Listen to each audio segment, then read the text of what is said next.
Hari ini Bapak Ibu, percayalah kasih karunia Allah untuk semua keadaan kita. Apa itu kasih karunia? Kebaikan Tuhan. Mungkin saudara-saudara kita punya kelemahan-kelemahan, kita punya kekurangan-kekurangan, kita punya kesulitan-kesulitan dalam hidup kita. Percayalah, ketika engkau tidak mampu, maka ada kebaikan Tuhan yang mengalir terus dalam kehidupan. Saya percaya Tuhan sedang membentuk jemaat ini untuk menjadi jemaat yang bertumbuh, jemaat yang berakar, jemaat yang tulus mengasihi Tuhan. Saya percaya Tuhan juga akan menguji jemaat kita ini. Sejauh mana motivasinya? Apakah motivasinya adalah kasih karunia atau hukum Tuhan? Saya selalu mengatakan kita tidak perlu mempengaruhi orang lain untuk datang berjemaat di tempat ini. Cukuplah dengan pengaruhmu yang menjadi garam. Ya, ketika engkau menjadi garam dan terang, orang akan datang kepada Tuhan melalui. Haleluya. Selalu menjadi pertanyaan. Tuhan itu nggak bisa kita lihat. Dunia nggak bisa melihat Tuhan. Tapi dunia melihat Tuhan itu pada orang-orang percaya. Amin. Nah, kita akan mendengarkan firman Tuhan. Kasih karunia untuk semua keadaan. Keadaan seperti apa Pak Gembala? Semua keadaan. Baik ketika engkau hidup benar maupun waktu engkau hidup gagal. Baik waktu engkau berhasil maupun engkau tidak berhasil. Ingat, kebaikan Tuhan tidak pernah berubah bagi kita. Haleluya. Ini yang harus kita percayai. Kita melihat firman Tuhan dari Injil Yohanes pasal 5 ayat 1 sampai ayat yang ke-9, kita baca secara bergantian. Sesudah itu ada hari raya orang Yahudi dan Yesus berangkat ke Yerusalem. Di Yerusalem dekat pintu gerbang terbuka ada sebuah kolam yang ada seorang berani disebut Bethesda. Ada 5 serambinya. Dan di serambi-serambi itu berbaring sejumlah besar orang sakit, orang-orang buta, orang-orang timpang dan orang-orang lumpuh yang menantikan goncangan air kolam itu. Sebab sewaktu-waktu turun malaikat Tuhan ke kolam itu dan menggoncangkan air itu. Barang siapa yang terdahulu masuk ke dalamnya sesudah goncangan air itu menjadi sembuh, apapun juga penyakitnya. Di situ ada seorang yang sudah 38 tahun lamanya sakit. Ketika Yesus melihat orang itu berbaring di situ, dan karena dia tahu bahwa ia telah lama dalam keadaan itu, berkatalah ia kepadanya, maukah engkau sembuh? Jawab orang sakit itu kepadanya, Tuhan, tidak ada orang yang menurunkan aku ke dalam kolam itu apabila airnya mulai goncang. Dan sementara aku menuju ke kolam itu, orang lain sudah turun mendahului aku. Kata Yesus kepadanya, bangunlah, angkatlah tilammu dan berjalanlah. Bersama-sama. Dan pada saat itu juga sembuhlah orang itu, lalu dia mengangkat tilamnya dan berjalan. Tetapi hari itu hari Sabat. Perhatikan, saudara-saudara, ini cerita bukan fiksi, tapi ini cerita kisah nyata, ditulis oleh penulis. Satu cerita yang pernah terjadi ketika Yesus ada di bumi. Bagaimana dia menyatakan kebaikan kepada orang yang putus asa. Ya. Tadi lagu itu luar biasa. Ya, aku telah ditemukan sekalipun aku tidak mencari. Inilah yang menjadi keistimewaan kita menjadi orang Kristen. Bukan kita yang memilih, tapi kita yang dipilih oleh Tuhan. Itu sebabnya menjadi orang Kristen itu bukan karena kehendak manusia. Alkitab mencatat, saudara-saudara, tidak ada seorang pun yang mengakui Yesus Kristus sebagai Tuhan kalau tidak dikaruniakan oleh Bapa. Artinya menjadi percaya saja itu adalah anugerah dari Tuhan. Haleluya. Nah, kisah ini saudara-saudara kita lihat ada seorang lumpuh. Dikatakan di sini sudah 38 tahun. Mungkin di sini ada yang belum mencapai umur 38 tahun. Jadi 38 tahun ini Apakah dia memang umurnya 38 tahun atau penyakitnya? Saya percaya bukan umurnya yang 38 tahun, tapi penyakitnya 38 tahun. Dan Tuhan datang untuk membawa kabar baik. Ingat saudara, Injil itu adalah kabar baik. Amin. Amin. Coba dulu saudara, kalau saudara mendengarkan kabar baik, kira-kira bagaimana ekspresinya? Ada orang yang memang mulai dia lahir sampai usia sekarang gak pernah mendengar kabar baik, makanya udah susah berubah mukanya. Bikin dulu muka suka tidak. Cuma gitu aja. Jadi kalau saudara susah, itu artinya saudara tidak mendengarkan kabar baik. Ya. Apa itu kabar baik? Injil kasih karunia. Apa itu Injil kasih karunia? Kita akan belajar hari ini saudara-saudara. 38 tahun. Mungkin ada di antara kita hari ini yang sudah 10 tahun. Ya, ada yang 5 tahun. Siapa di sini yang paling senior dalam hal masalah? Tentunya siapa yang paling tua kan gitu ya? Kayak Pak Manik ya. Udah pasti senior, berpengalaman. Ya, ada Bung Francisca. Ya, 38 tahun dia punya masalah. Ya, dan satu hal yang unik waktu itu, orang-orang sakit berkumpul di satu tempat. Ya. Karena sewaktu-waktu malaikat Tuhan turun ke kolam itu. Ya, kita akan belajar hari ini saudara. Ya. Ada 2 metode penyediaan Allah untuk memulihkan. Saudara terserah saudara pilih mana? Metode perjanjian lama atau metode perjanjian baru? Gitu ya. Apa itu metode perjanjian lama Pak Gembala? Metode perjanjian lama itu adalah kronos. Saudara mungkin masih ingat bahasa saya kronos dan kairos. Kronos itu berbicara tentang apa adanya kita, gitu ya. 1 tambah 1 adalah 2. Kalau kronos yang kita ikuti, jadi kronos itu waktu dalam bahasa Indonesia. Dalam bahasa yang lain, waktu itu beberapa pengertian. Yang pertama kronos. Kronos itu kronologi. Siapa kita? Gitu ya. Anak siapa kita? Berapa harta orang tuamu? Ya, berapa penghasilanmu? Itu berkaitan erat dengan kronos. Ya. Alkitab mengatakan orang yang mencintai uang tidak akan pernah puas dengan uang. Ya. Artinya mau seberapa besar pun gajinya setiap bulan, karena itu kronos, itu gak akan bisa menyelamatkan kita, saudara. Jadi ada 2 metode penyediaan Allah untuk memulihkan kita. Saudara mau dipulihkan? Amin. Saudara mau dipulihkan? Amin. Orang-orang yang sakit tadi yang berkumpul di situ menunggu dipulihkan Tuhan. Dan ada 2 metode dalam hal pemulihan. Dan siapakah yang menyediakan itu? Allah sendiri yang menyediakan itu. Metode yang pertama adalah metode kronos. Ya, apa itu? Metode kolam Bethesda. Perhatikan ini semua. Yohanes pasal 5 ayat yang keempat. Sebab sewaktu-waktu. Ini metode yang pertama. Saya sudah bilang ada 2 metode. Metode perjanjian lama dan metode. Seringkali orang Kristen hari ini mengharapkan hasilnya, berkatnya perjanjian baru, tapi karakternya perjanjian lama. Nggak akan mungkin. Saya selalu bilang kok, seberapa besar kebaikan Tuhan yang saudara rasakan dan sadari, itu sangat terlihat dari kualitas hidupmu. Amin.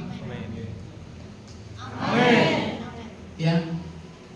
Jadi walaupun kita klaim Tuhan, aku sudah merasakan kebaikanmu, kalau itu tidak ditunjukkan dengan kualitas hidup kita, maka itu omong kosong. Itulah selalu saya bilang saudara-saudara bahwa iblis punya kepentingan. Saya punya kerinduan sama, ya seperti Tuhan juga lebih punya kerinduan. Saya rindu di jemaat kita ini adalah jemaat yang memang aktif. Saya jujur tidak pernah saya hitung-hitung jemaat yang tidak aktif. Kalau hanya sekedar numpang, tidak apa-apa. Boleh nggak? Boleh. Tapi GPD Semarang itu kalau dihitung udah berapa? Makanya selalu teman-teman tanya, loh, bukan kakak, enggak, jiwa.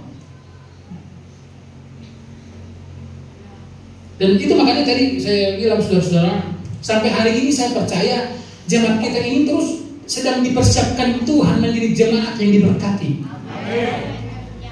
Itulah sebabnya ya orang-orang yang tidak tulus, ya, yang tidak murni mencari Tuhan tapi hanya mencari perhatian, dipastikan nggak akan bertahan menjadi jemaat di sini. Ya, contoh saudara-saudara, tak perlu mengujilah, mencobai gereja dengan cara tidak dapat. Coba kalau kita nggak datang, kita ditanyain nggak? Itu bukan lagi zamannya. Itu adalah gereja tahun 62. Sekarang sudah canggih, Pastor. Haleluya. Dan itu sebabnya sudah saya katakan, dan saya cukup percaya diri dengan ini semua. Selalu saya percaya dan berkata, Tuhan terima kasih. GPD Semarang sejak tahun 2020 dilahirkan baru, dan Tuhan terus menguji dan mempersiapkan jemaat ini menjadi jemaat yang dasarnya adalah kasih karunia. Haleluya. Dan bersyukur. Artinya begini, kalau saudara bisa duduk di sini hari ini dengan firman, itu karena Tuhan baik sama kita. Amin. Haleluya. Kebaikan itu adalah begini, ketika engkau dibawa ke tempat-tempat yang baik dan engkau didorong untuk berpikir yang baik. Itu sebabnya tidak semua jemaat puas curhat dengan gembala atau gembala. Karena nasihat gembala itu cuma satu, ya sudah sabar, berdoa. Dua kata ini, sabar dan berdoa, kan kadang begini, nasono makilala Pak Gembala, jadi harus berdoa. Kan selalu jemaat ini maunya gembala ini punya sihir. Ketika dia cerita tentang musuhnya, mana gambarnya? Mana fotonya? Atau minimal tanggal lahirnya, gitu kan? Kita santet dari sini. Aku yakin kalau begitu banyak yang curhat sama pendeta. Ketika dia menceritakan musuhnya, 2 jam lagi musuhnya mati, gitu ya. Tapi karena kadang solusi dari gembala ini sudah salah. Bahkan yang kedua, saudara, seringkali ketika saudara cerita dengan gembala atau gembala, engkau tidak dapat pembelaan. Ini jadi ironis kan? Ya, kau datang sebagai orang yang terjolimi, orang yang tersakiti, orang yang rasanya di dunia ini udah nggak ada lagi yang mendukung satu pun gitu. Sampai ke pastori, gembala pun dalam tanda petik seolah-olah tidak mendukungmu, bukan. Hanya gini, Tuhan tidak akan mendukungmu menjadi orang yang salah. Haleluya. Ya. Jadi sewaktu-waktu kolam itu, jadi barang siapa yang terdahulu masuk ke dalamnya sesudah goncangan air itu menjadi sembuh, apapun juga penyakitnya. Ini adalah penyediaan yang pertama. Apa problem? Ada 2 problem dari metode yang pertama ini, saudara. Dan kita seringkali mencoba metode ini karena metode ini cocok kali dengan keinginan daging, menyatu ini dengan selera daging kita. Apa metodenya, Pak Gembala? Metode kolam Bethesda itu punya 2 problem.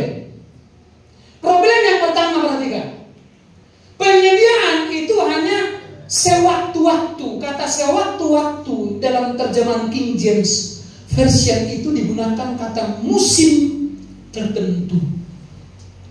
Jadi nggak ada kepastian.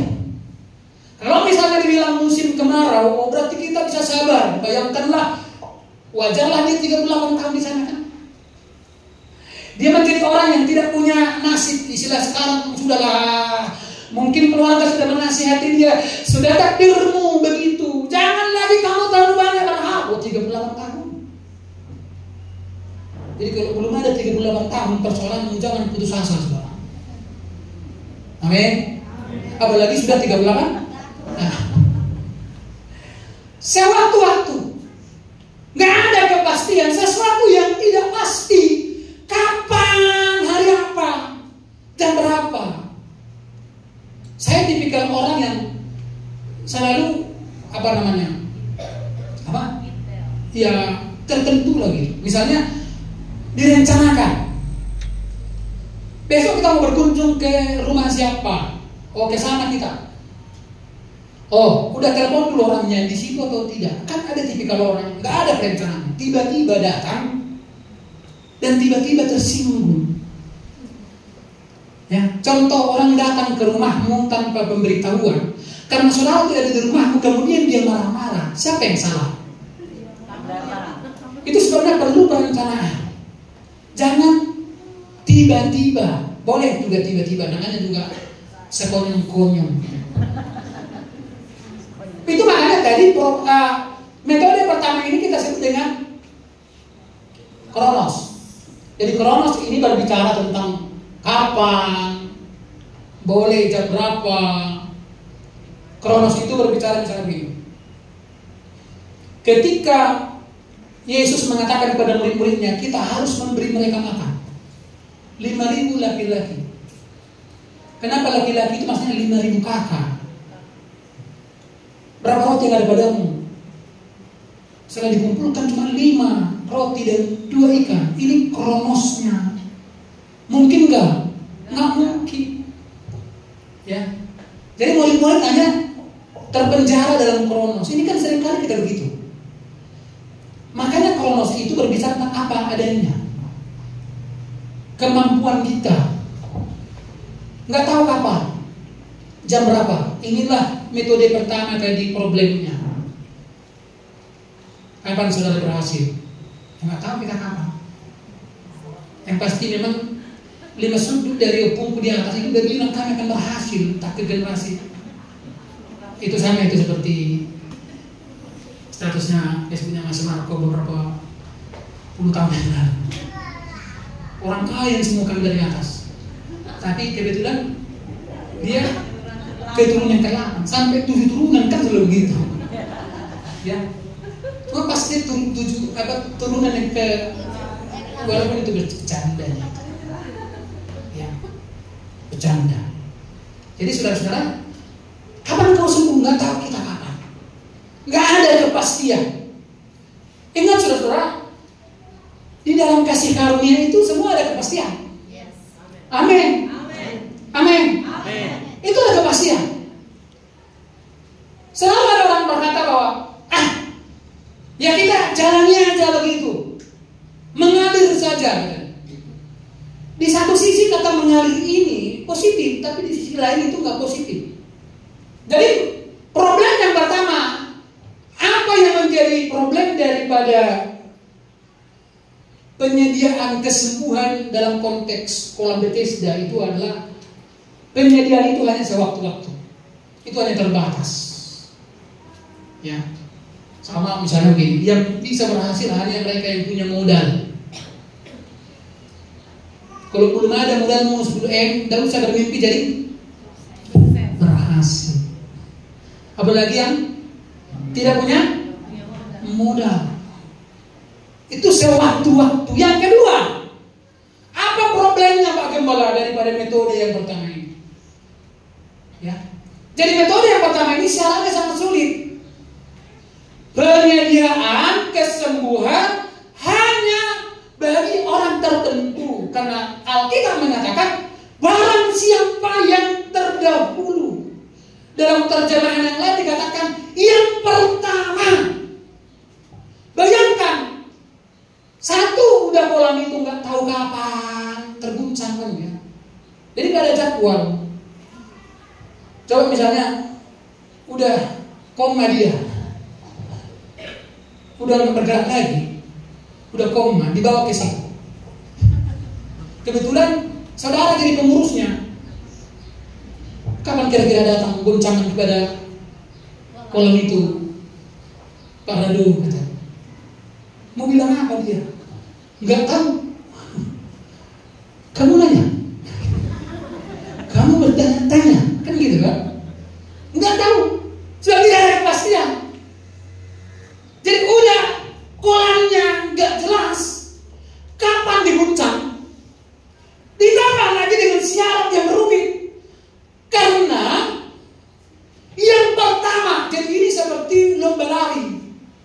Gitu loh. Yang pertama, siapa yang pertama kali masuk ke dalam kolam itu waktu terguncang? Bayangkan contoh gini, selektif banget. Udah sekali setahun dia baru diguncang, udah sekali setahun. Coba bayangkan kalau dari rumah sakit dokternya nggak tahu kapan datangnya sekali setahun. Gimana kira-kira? Saya yakin udah banyak yang mati di situ. Udah cuma sekali setahun, ya. Di mana kisarannya? Siapa yang pertama kali mengucapkan puji Tuhan, katanya gitu ya? Dia yang dilawat dokter itu.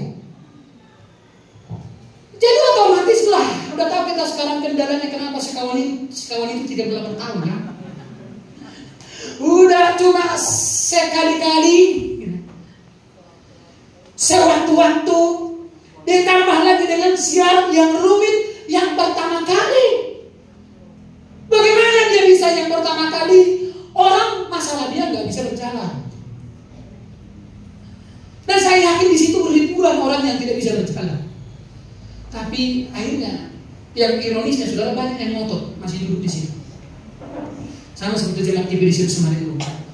Udah ditawarkan ada jalan yang lain, masih tetap di jalan ini. Masih tetap di situ. Akhirnya gini, kalau saudara di jalan ini saya percaya saudara akan menjadi orang yang bersungut-sungut setiap hari. Ini ada yang namanya bagaimana itu malaikat itu? Enggak bangun-bangunnya malaikat itu. Saya percaya kalau orang di metode ini, di metode perjanjian lama lah katakan ini ya, maka hasilnya akan selalu persungutan. Itu makanya selalu tadi malam saya bilang kalau saudara bekerja didasarkan ini, saudara akan bersungguh-sungguh menghitung tanggal sapi, tanggal 2, kapan gajian, kan gitu kan? Belum lagi gajinya sudah habis sebelum gajian. Ada di sini yang sudah habis gajinya dulu. Kan sama itu. Udah ditunggu cuma sekali sewaktu-waktu kan gitu. Sewaktu-waktu dan yang ditunggu pun sudah habis. Ya. Orang yang berdiri yang mengharapkan penyediaan Allah dari jalan ini ya, dipastikan hasilnya adalah marumutu. Halo. Marumutu. Kalau ini jadi jemaat, pasti jemaat yang bersungguh-sungguh. Pernah kami dikunjungi, katanya. Ya, pernah dikunjungi. Atau jemaat yang menuntut, saya mau gereja di situ. Kalau mereka senyum, setiap saya datang mereka harus senyum. Dengar, sedangkan enggak kita kasih syarat aja, belum tentu kita berhasil. Coba ada nggak di sini misalnya gini? Ada nggak di sini orang yang memberi syarat untuk berhasil? Misalnya gini, aku akan berhasil. Dia berikan syarat pada orang lain. Harusnya syarat itu diberikan kepada siapa? Oke, aku jujur, aku akan menjadi orang berhasil dengan syarat satu kampung ini harus baik sama saya. Datang ke tangganya, justru kalau kau berhasil, aku jadi nggak berhasil lah, katanya kan? Karena ada yang orang jadi nggak berhasil karena keberhasilan orang. Ada nggak itu? Ada di sini. Kalau orang berhasil jadi nggak berhasil. Tahun 6 berarti kulkas halal katanya juga. Ubo terus dia kulkasnya. Menurut kereta halal. Mana susah. Ya. Kemarin si Jion jatuh sendiri, tapi dia bisa bangun, bersyukur, jatuh bangun. Untung gak ada yang bilang ini tahu, katanya.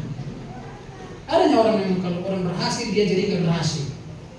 Jadi metode ini sudah hanya akan melahirkan persungutan, karena ini hanya mengandalkan apa? Kekuatan, kemampuan, pikiran. Ingat saudara. Hukum apa yang menitik beratkan kepada perbuatan dan pikiran?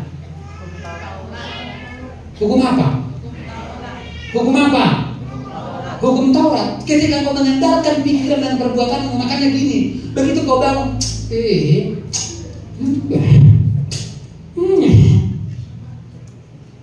Ini sial kali. Sial kali aku. Hai itu pikiran. Saya belum mengatakan tadi malam, saya bilang sama anak muda kita ini, gimana caranya supaya hari-hari menjadi hari-hari yang menyenangkan, walaupun mungkin kesibukan dalam pekerjaan. Ingat, segala sesuatu diizinkan Tuhan. Tuhan izinkan, baik yang baik maupun yang buruk. Kalau Tuhan izinkan yang buruk menimpa hidupmu, apakah yang buruk itu datang karena engkau baik atau buruk? Semua diizinkan Tuhan untuk kebaikan. Itu sebenarnya kita nggak perlu takut. Amin. Mau metode yang pertama ini, saudara? Mau? Mau metode yang pertama ini? Jadi metode yang pertama ini dipastikan akan gagal. Yang kedua, metode yang kedua, metode apa? Kairos. Apa itu kairos? Ingat tadi kronos itu berbicara 5 roti dan 2 ikan yang akan menyediakan kebutuhan kepada 5.000 kakak. Cukup nggak? Nggak cukup. Sebetulnya cukup bilang cukup. Alkitab mengatakan kalau ibadah itu disertai dengan rasa cukup, besar kuasanya. Ada orang gajinya 2 juta 1 bulan. Cukup? Cukup. Ada orang gajinya 20 juta 1 bulan. Enggak cukup. Kenapa bisa begitu? Jadi bukan masalahnya, kadang bukan masalahnya kepada berapa penghasilan setiap bulan. Tapi dasarnya engkau mengelola itu. Kalau dengan metode pertama engkau mengelola itu, pasti nanti minggu kedua sudah mulai berubah lagunya. Ku tahu Bapa peliharaku. Nanti di minggu yang terakhir, walau lewati lembah. Kalau minggu pertama kan besar anugerahmu, karena masih segar-segar ikan lautnya. Di minggu yang terakhir sudah berubah lagi. Kairos itu apa? Pertanyaannya, 5 roti 2 ikan bisa nggak mengenyangkan 5.000 kakak tadi? Bisa nggak? Bisa nggak? Bisa nggak? Ini membuat saya kadang lama khotbah di sini. Karena bisa nggak itu saya tonton bisa sampai 5 kali.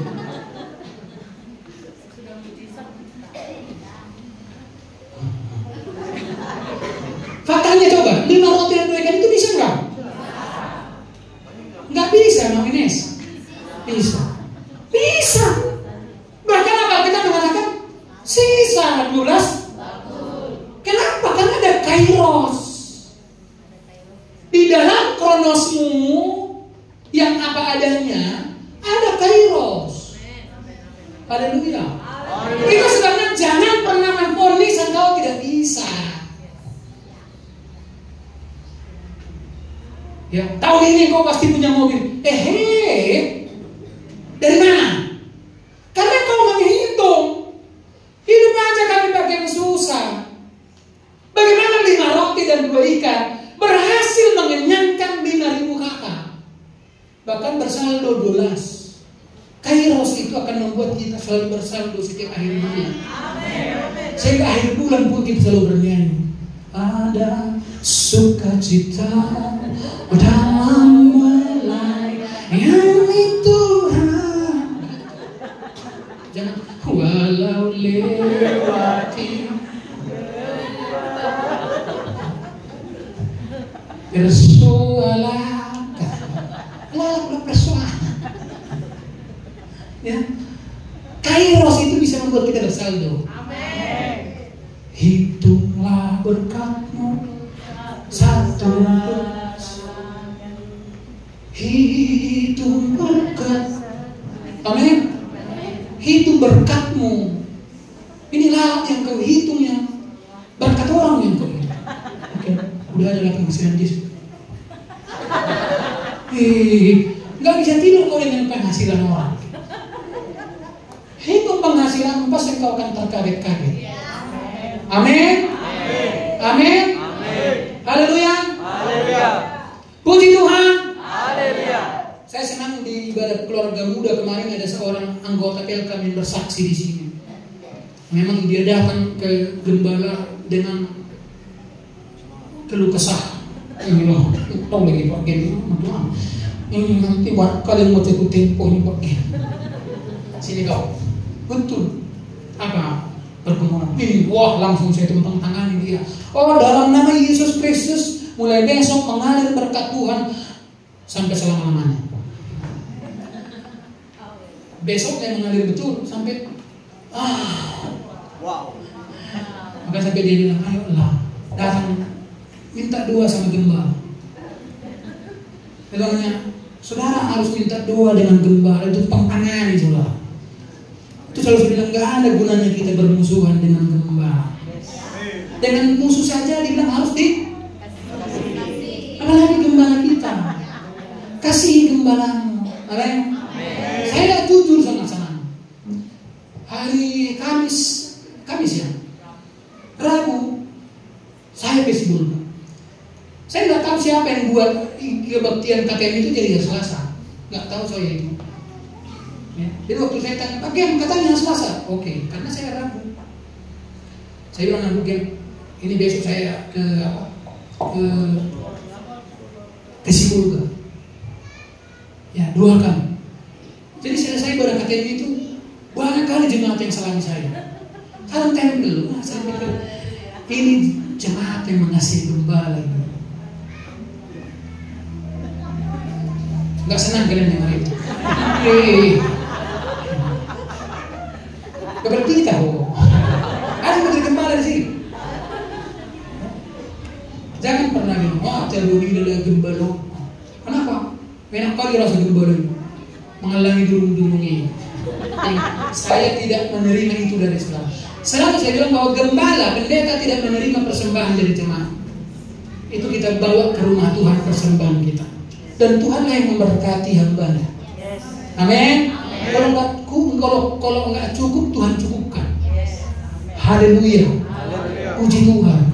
Jadi dikasihi gembalanya. Amin. Sekali tanya, Pak gembalanya, Pak gembala, apa itu? Itulah. Boleh, saya bilang pergumulan boleh dibagi. Kadang ya kan hanya pergumulannya aja yang dibagi. Begitu diberkati. Begitulah Yesus. Ini metode Kairos. Jadi sudah paham sekarang apa beda Kronos dengan Kairos. Kairos itu berbicara tentang kemampuanmu. Kairos itu momentum dari Tuhan. Haleluya. Puji Tuhan. 5 roti dan 2 ikan secara Kronos cukup enggak? Faktanya ada Kairos Tuhan di situ. Bersaldo. Yang mau bersaldo angkat tangannya. Yang mau bersaldo setiap bulan angkat tangan. Ini yang betul. Coba angkat tangan lagi. Dalam nama Yesus Kristus, setiap yang mengangkat tangan ini karena mereka percaya kepada Tuhan, maka setiap akhir bulan mereka akan selalu bersama. Susah kan? Susah. Yang lain untuk mempercayai aja susah. Ada kode mesin. Tapi begitu terjadi,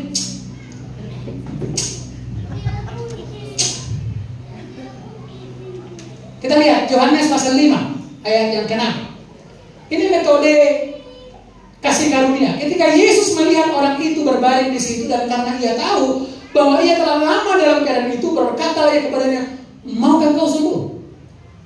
Kata Yesus kepadanya, bangunlah, angkatlah tilangmu dan berjalanlah. Dan pada saat itu juga sembuhlah orang itu, lalu dia mengangkat tilangnya dan berjalan. Hari itu hari Sabat. Ingat tadi, sebetulnya syarat untuk sembuh di situ apa? Ketika sewaktu-waktu orang itu terguncang, maka yang pertama. Jadi selektif banget. Artinya begini, kalau tipikal jemaat kebersihan sebenarnya nggak akan ada yang berhasil. Nggak akan ada yang berhasil. Saya pastikan. Karena sudah terlambat. Ya. Tetapi dengar, Yesus memberikan cara yang lain. Jadi bagimu ada cara yang lain. Dunia itu selektif, tapi bagimu ada cara yang lain. Amin. Betul kan? Saya bilang tadi malam sama si Rano, contoh katakanlah, kalau misalnya siapapun kita, kalau perusahaanmu berniat buruk terhadapmu, maka Tuhan selalu yang pertama. Ketika yang buruk itu dirancangkan, maka Tuhan yang pertama merancang yang buruk itu untuk kebaikan. Haleluya. Jadi kalau dunia selektif, harus begini seperti yang dibagi-bagikan itu. Di luar negeri, tamatan SD digaji 8 juta sebulan. Di sana tamatan SMP 20 juta gajinya.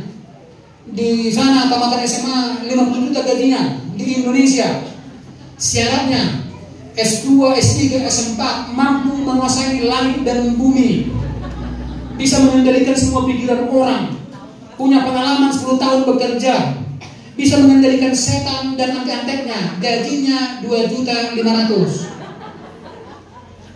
Itu hanya lelucon. Tapi kadang saya berpikir, Tuhan berkatilah Indonesia ini. Saya berdoa siantar ini menjadi kota yang nanti banyak di sini lapangan-lapangan pekerjaan, sehingga pengangguran hilang, sehingga pisang nggak hilang lagi. Kami punya pengalaman buruk 1 minggu ini hilang. Ada pencuri datang minjam palang gereja. Saya nggak tahu itu kalau dia pencuri. Maksa minta lah, ada pisang kami di sana, nanti kalau nggak ambil orang, kasih palang dulu. Diambilnya pisang ini dibagi sama kami 2 sisir. Nah, saya bilang, kan jemaat di sini kan baik-baik, ya suka kasih pisang yang enak. Kami nggak pernah menunggu sampai harus berminggu-minggu. Saya bilang, nanti itu tidak dipurang itu, dibuat lah di belakang. Datang pemiliknya, diambillah batang sisir itu, dicocokkan semua pas. Datanglah polisi, saudara, saya menjadi saksi. Datang polisi yang begini, lain kali jangan dikasih parang. Aku bilang, itulah sulitnya kita jadi pendeta. Jangan dikasih lihat orang di sini, sulit kita jadi pendeta. Jadi jangan tambahi tugas saya. Jadi metode yang kita ingat, kita punya jalan lain. Amin. Amin. Kalau dunia bilang gak mungkin kau, tapi Tuhan kasih kemungkinan. Amin. Lihat ini, penyediaan Allah ditawarkan tanpa. Perhatikan, penyediaan Allah ditawarkan tanpa. Nah, anehnya kita ini suka yang bersyarat-syarat. Tuhan itu mengasihimu tanpa syarat, makanya Dia gak pernah kasih syarat. Engkau hanya percaya dengan firman-Nya. Tadi saya tanya, siapa di sini percaya? Mulai bulan ini saldonya akan rekening akan bersaldo.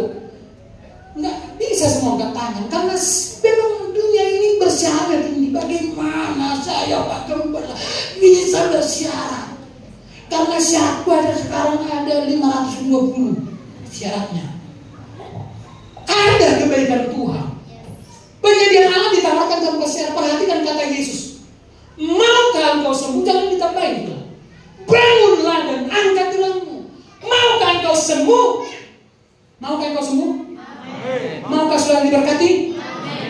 Mau bagian tapi nanti kita lihat. Ini yang jadi persoalan. Tapi jadi saudara silangkan tapi ini. Ini selalu katakan kita bisa menceritakan kebaikan Tuhan 5 menit, tapi 20 menit kemudian kita menceritakan tentang apa? Dosa orang lain.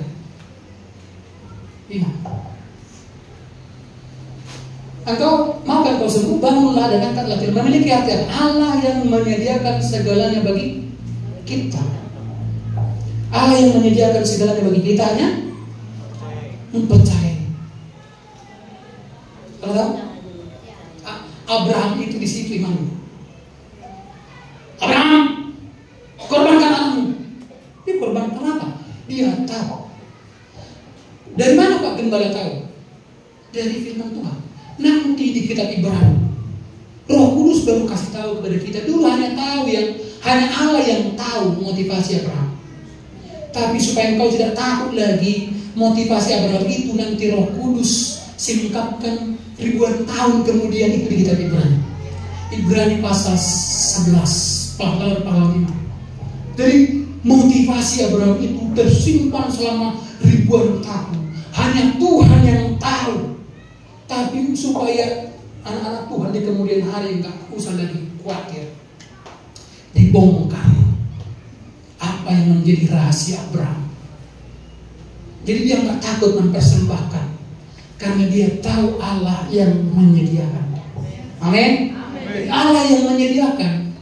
Bagian kita hanya percaya. Saudara masih ingat khotbah saya? Ya, kita hanya mengerjakan yang praktis.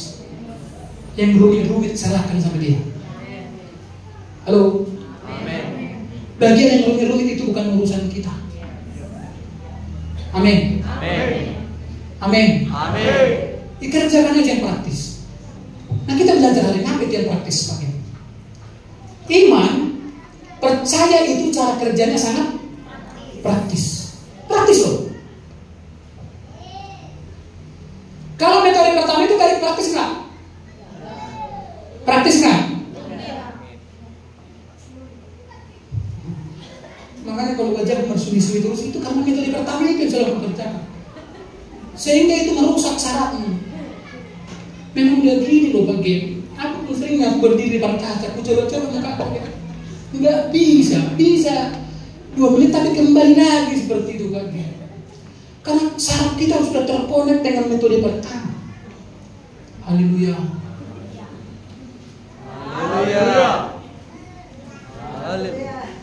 Tuhan tahunya bagi saudara yang belum punya kendaraan. Tuhan tahu kau butuh kendaraan. Amin. Amin.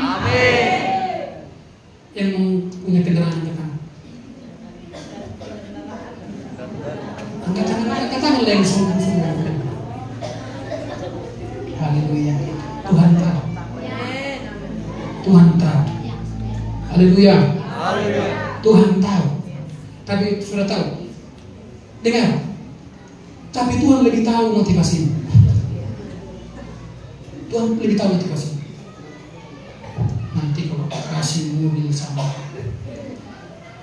setelah si Kris ini, mau gak dia membonceng semua jemaat yang dari sini ke sana? Tuhan lebih tahu motivasi kita. Kalau aku kasih nanti kapal laut sama Bapak si Gabriel ini, mau diparkir di mana? Atau ada Tuhan kasih saya mobil seperti sejahtera itu Tuhan.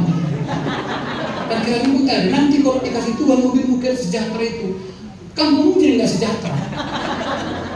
Lalu mobilnya 4 tahun gak bisa bergerak juga. Coba kalau Pak Mira mungkin bisa untuk sementara ya. Sampai nanti nggak bisa lagi. Ingat, Tuhan tahu kita butuh kendaraan. Haleluya. Tapi ada orang ketika sudah punya kendaraan jadi jalan ke gereja. Makanya selalu bilang kendaraan-kendaraan itu parkirkanlah setiap hari Minggu di sini semua. Amin. Amin. Bukan kita mau pamer, tapi kita ingin menyatakan, wow, GPD Semarang. Kalau saudara nggak bawa mobilmu, ya Tuhan nggak siapkan parkirnya. Bawa setiap hari Minggu, bukan. Tapi kita tunjukkan diberkati Tuhan GPD Semarang ini. Haleluya. Orang memikirkan makan susah, dia memikirkan untuk ganti mobil. Di situ kelas kita. Amin. Haleluya. Puji Tuhan. Haleluya. Puji Tuhan. Jadi cara kerja iman itu praktis. Gimana praktisnya Pak Iman? Jadi cuma mengalihkan gini loh. Jadi iman itu cara kerja begini. Cuma mengalihkan dari aku kepada sesimpel itu. Contoh, sini dulu, nggak bos. Ini saya kasih contoh. Kadang contoh itu bisa, ya.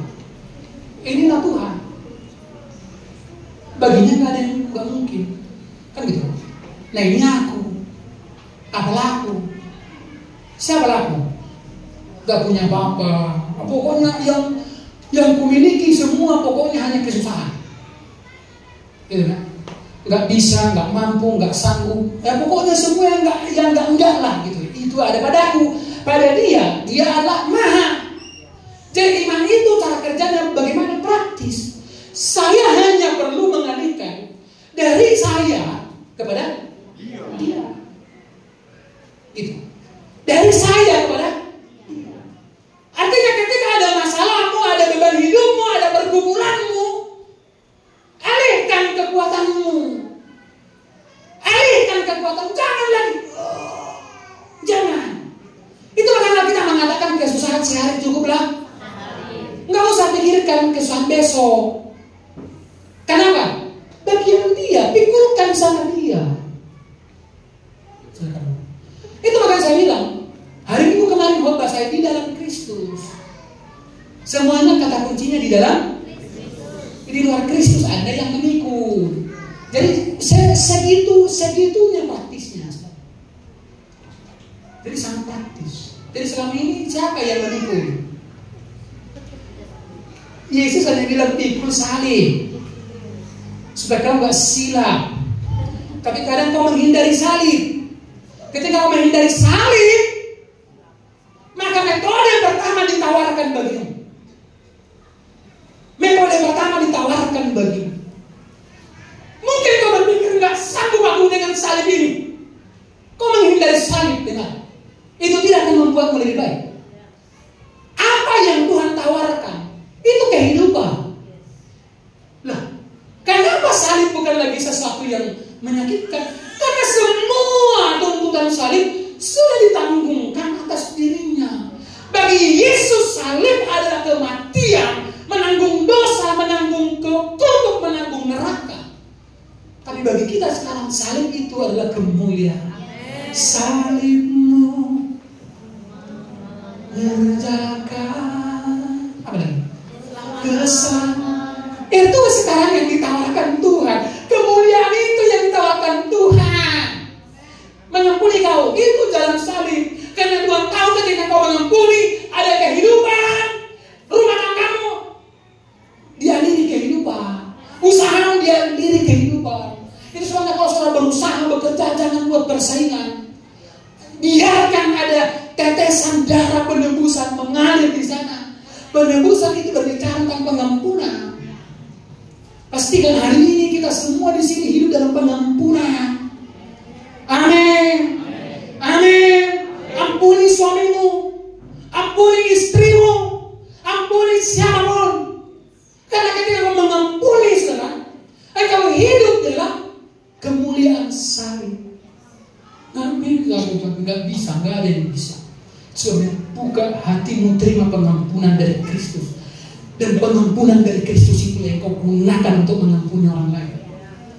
Kalau bukan dari Kristus pengampunan, semua pengampunan bersyarat. Saya pernah mengurus konflik satu rumah tangga. Sister mungkin, oke. Saya pendeta mau baik-baik sama suamiku dengan 7 syarat. 7 syarat. Syarat yang pertama, dia harus menjadi suami seperti yang idam-idamkan selama ini. Mampus lah. Aku bilang ke dia, aku aja jadi suamimu, kuceraikan kau langsung. Bilang, mohon maaf aja. Udah syarat begitu, udah mungkin lagi. Pengampunan dari Kristus itu tanpa syarat. Kau mengasihi bukan supaya, tapi pengampunan dari Kristus itu tanpa syarat. Amin. Amin. Amin. Puji Tuhan. Lihat ini sekarang ayat yang terakhir. Ini ayat yang terakhir. Yohanes 5:7. Jawab orang sakit itu kepadanya, Tuhan. Coba, untuk Tuhan itu baik. Selalu ada kata untuk. Dari sisi pun manusia itu, untung. Coba lihat. Jawab orang sakit kepadanya, Tuhan, tidak ada orang yang menemukan aku ke dalam kolam itu. Tuhan tadi tanya, mau kan kau sembuh? Nggak ada syaratnya Tuhan kasih. Tapi coba lihat, dia yang buat syarat. Kenapa? Karena memang dia masih berpikir pola yang pertama. Selama pola pikirmu masih perjanjian lama, akan selalu ada jawaban dari Tuhan. Masih motor. Kau coba lah, kalau ada yang kasih aku modal 1 miliar, aku yakin menguasai 5.000 ini.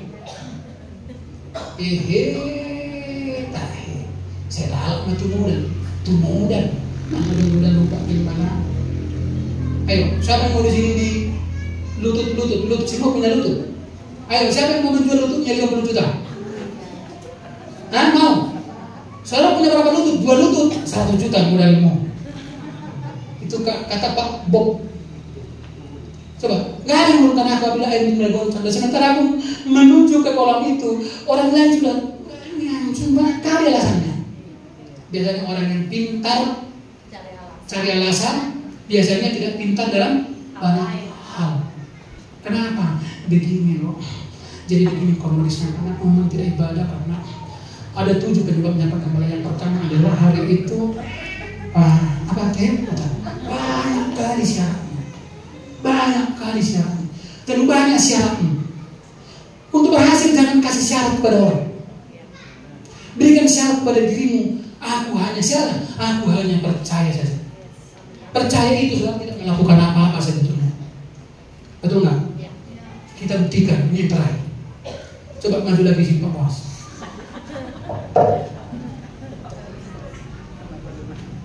Jadi kira-kira percaya seperti ini. Pak Bos, kau percaya ini bahwa ini bisa berubah jadi mobil Innova? Hah? Sesimpel itu. Waktu kau bilang percaya, coba cek dulu sekarang dompetmu. Berapa yang murah? Waktu kau percaya, coba cek dulu handphonemu. Berapa pakaimu tadi yang habis? Waktu kau percaya, apa yang habis dari dirimu? Kenapa kau percaya? Ini katakanlah pilih Tuhan ya. Kenapa kau percaya bahwa tablet ini bisa berubah jadi mobil? Kenapa kau percaya? Kenapa? Sesimpel itu kan. Mau kau sembuh? Sebab besok malam betul ini memang belum tahu. Mau kan kau sembuh? Mau kan kau sembuh? Mau kan kau sembuh?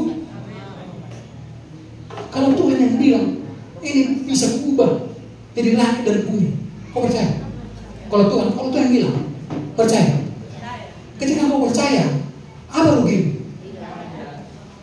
Maka bukan rugi, tapi berpotensi engkau Aku bilang ada berpotensi. Dirugikan nggak? Karena imanmu itu antara kamu dengan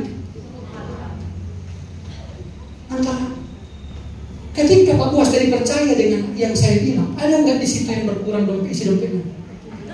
Ada. Coba cek dulu semua, jangan tahu dia hilang. Ketika dia beriman, dompetmu hilang. Tidak ada. Malah berpotensi dompetmu di nggak beruntung. Semakin sungguh-sungguh. Silakan. Puji Tuhan. Haleluya. Sudah habis. Kali ini ada baik kali apa? Puji Tuhan. Haleluya. Puji Tuhan. Haleluya. Ada yang ditawarkan Tuhan. Beda dengan tawaran yang pertama. Saudara, jangan, Tuhan tahu kelemahan.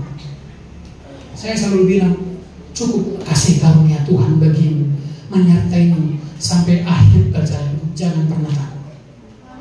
Amin. Mungkin kau mulai menghitung-hitung, nggak cukup. Tapi percaya, ada jalan yang kedua yang ditawarkan Allah. Ada kairos, ada grace, ada care, yang untuknya engkau tidak perlu melakukan apapun. Puji Tuhan. Coba lihat kiri kanan, lihat mukanya sampai marsudi-sudi begitu, tahu saudara? Karena itu dekat tangan tadi. Usahanya yang menonjol, makanya asam lambungnya pun yang kumat. Usahanya, pikiran yang menonjol, makanya sepanjang hari dia kehilangan damai sejahtera. Hari ini ada grace, ada metode kedua, metode perjanjian baru. Maukah kau sembuh? Maukah kau sembuh? Angkatlah tilam dan berjalanlah. Apakah Tuhan tahu dia lumpuh? Jadi sekarang nggak perlu tahu apa yang Tuhan sudah tahu. Amin. Tuhan, kau lihat Saya kadang kalau ada jemaat yang mungkin bercerita banyak kali masalah. Jangan fokus pada masalahmu, tapi lihatlah hari ini kekuatan otot rohani semakin dikuatkan. Kau menjadi seorang Kristen yang kuat, yang tahan menghadapi persoalan. Saya undang pelayan perjamuan kudus nanti ke depan. Haleluya.